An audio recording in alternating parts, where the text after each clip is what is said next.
ஆம், நம் மகளையும் காதல் அழைத்துச் செல்லும். அதற்குள் நாம் அவளுக்கு செய்ய வேண்டியவற்றை சிந்தித்துக் கொண்டிருக்கிறேன் என்றான் பாரி. என்ன அது என ஆர்வத்தோடு கேட்டாள் ஆதினி. நிலமெங்கும் அறியப்பட்ட பெரும் புலவர்கள் பரணரும் கபிலரும் அவர்களில் ஒருவரேனும் பரம்பு நாட்டுக்கு வரமாட்டார்களா என பல நாட்கள் விரும்பியிருக்கிறேன். அந்த விருப்பம் இன்று வரை நிறைவேறவில்லை. என் மகள் மணமுடித்து செல்வதற்குள் அவர்கள் வரவேண்டும் என்று மனம் ஏங்குகிறது. அவர்கள் எழுத்து கற்றவர்கள். அவர்களிடமிருந்து என் மகளும் என் மக்கள் சிலரேனும் எழுத்து கற்றால் எவ்வளவு நன்றாக இருக்கும் என்றான் பாரி. அது எனக்கான உங்களின் விருப்பம் தந்தையே. அதைவிட ஆழமான ஆசைகள் உங்களிடம் உண்டு. அவை நிறைவேற வேண்டும் என்றுதான் நான் விரும்புவேன் என அங்கவை சொன்னாள். பாரியே சற்று வியந்து எதை சொல்கிறாய் எனக் கேட்டான். அங்கவை சொன்னாள், பெரம்பு நாட்டில் முழங்காத பறை இல்லை, ஆடாத கூத்து இல்லை, மீட்டாத யாழ் இல்லை. ஆனால் மதங்கர் கூட்டம் இந்த மண்ணை மிதிக்கவில்லை என்ற ஏக்கம் நீண்ட நாள் உங்களின் ஆழ்மனதில் உண்டு. உங்களோடு அமர்ந்து அந்த விசையையும் கூத்தையும் நான் காண வேண்டும். அதுதான் எனது ஆசை என்றாள். சமையல் தயாராகிவிட்டதால் கீழிருந்து அழைக்கும் குரல் கேட்டது. நீ போய் முதலில் சாப்பிட, நாங்கள் வருகிறோம் என்று மகளை அனுப்பி வைத்தான் பாரி. அவனது கண்கள் கலங்கி இருந்தன. கவனித்த ஆதினி என்ன என்று கேட்டாள். மதங்கர் நாட்டை சோழன் அடிமையாக்கி கொண்டான். அந்த மகத்தான இசைவாணர்கள் வர இனி வாய்ப்பே இல்லை என சொல்லும் போது பாரியின் குரல் உடைந்தது.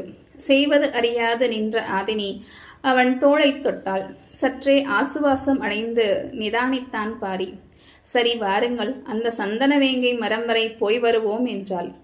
சிறிய நகைப்போடு பாரி சொன்னான். மகள் இருக்கும் போதே நீ அழைத்திருக்க வேண்டும். அந்த துணிவை ஏன் இழந்தாய்? ஆதினி சொன்னாள். எனது கண்களை நீங்கள் பார்த்திருந்தால் உங்களுக்கு தெரிந்திருக்கும். நீங்கள்தான் அவற்றை நேர்கொண்டு பார்ப்பதே இல்லையே. இந்த தாக்குதலை பாரி எதிர்பார்க்கவில்லை. ஆதினியின் கண் கொண்டு பார்க்க தவறிய நாட்கள் எத்தனையோ. காலம் எவ்வளவு வேகமாக அழைத்து கொண்டு போகிறது. கணவனின் இடத்தை தந்தை எந்த கணம் விளங்குகிறான் என்பதை நிதானிக்கவே முடியவில்லையே என யோசித்துக் கொண்டிருக்கும் போது பாரி சொன்னான். நீதான் எனது கண் கொண்டு பார்த்தவள். புரியாமல் விழித்தாள் ஆதினி. உண்மையில் நான் அந்த பச்சை புறாவின் சற்றே மாறுபட்ட குரல் ஒளியைத்தான் கேட்டுக்கொண்டிருந்தேன். அங்கவை காதல் பருவத்தில் நிற்கிறாள். அவளின் கண்களின் வழியே அவள் பார்க்க தொடங்கிவிட்டாள். அவளின் கண்களுக்கு சந்தனவேங்கைதானே முதலில் படும். அதைத்தான் தந்தை பார்த்திருப்பார் என நம்பிச் சொன்னாள் என்றான். நீங்கள் ஏன் அதை ஒப்புக்கொண்டீர்கள் என கேட்டாள். மெல்லிய சிரிப்போடு பாரி சொன்னான். குழந்தைகளிடம் விட்டு கொடுக்கும் போதும் தோற்கும் போதும் தான் ஓர் ஆண் தாய்மையை அனுபவிக்கிறான். இதை ஆதினி எதிர்பார்க்கவில்லை. சற்றே கலங்கிய அவள் பாரியின் நெஞ்சில் சாய்ந்து சுடுவையில் மறைய இதழ் பதித்தாள். நள்ளிரவு சிறு நிலவு. காடு எங்கும் சாம்பல் தூவிக் கொண்டிருந்தது. ஊர் மஞ்சளில் பந்தங்கள் ஏற்றப்பட்டு எவ்வியூர் முழுக்க திரண்டிருந்தது. செய்தி கேள்விப்பட்டு பலரும் இரவோடு இரவாக வந்து கொண்டிருந்தனர்.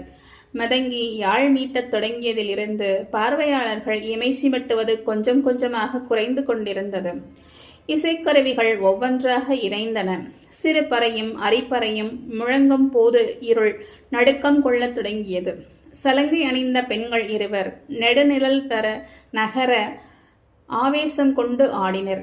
பாரியின் இடது பக்கம் அங்கவை அமர்ந்திருந்தாள். வலது பக்கம் அமர்ந்திருந்த ஆதனியின் அருகில் சங்கவை இருந்தாள். வழக்கம் போல் பாரியின் பின்புறமாக நின்றிருந்தான் முடியன். பாட்டாப்பிரை என சொல்லப்படும் பாட்டன்மார்களுக்கான மேடையில் அமர்ந்து பார்த்து கொண்டிருந்தான் தேக்கன்.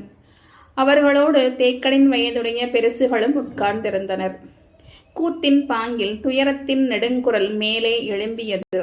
அழிந்த இனத்தின் கடைசி பாடகன் தனது குரல் நாளங்கள் வெடிப்பதைப் போல் பாடத் தொடங்கினான். இன்றோடு குரல் வெடித்து சாக வேண்டும் என்பதே அவன் விளைவாக இருந்தது. ஆறா துயரை கலையாக்கும் போது கலைஞன் படும் வேதனைக்கு இணை கூற சொல்லில்லை. குரலும் சலங்கையும் யாழும் பறையும் ஒன்றை ஒன்று விலகியும் விழுங்கியும் நகர்ந்தன. போர்க்குதிரைகளின் விரட்டுதலில் இருந்து தப்பியோடும் ஓர் இசைக்கலைஞனின் காலடி ஓசை தனித்து கேட்டுக்கொண்டிருப்பதைப் போல பாரி உணர்ந்தான். அந்த ஓசை எந்த கருவியிலிருந்து வருகிறது என்பதை அவனது கண்கள் தேடிக்கொண்டிருந்தன. எல்லோரும் மெய்சிலிர்த்து பார்த்து கொண்டிருந்த கணத்தில் இரு தடாரிகளோடு குதித்து உள்ளே இறங்கினான் மதங்கன்.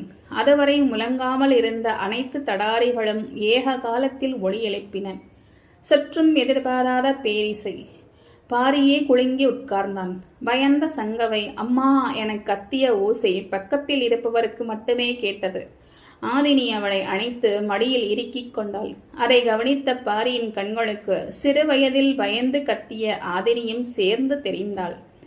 மதங்கன் தாவி உள்ளிறங்கிய இடத்தில் மண் பெயர்ந்து மேலே எழுந்தது. வேட்டையாடிய யானையின் காலடி நிலத்தை அதிரச் செய்வதைப் போல அது இருந்தது. ஓர் ஆட்டம் தொடங்கும் கணத்தில் இவ்வளவு ஆவேசம் கொண்டு நிகழுமா என்ற வியப்பு எல்லோருக்கும் இருந்தது.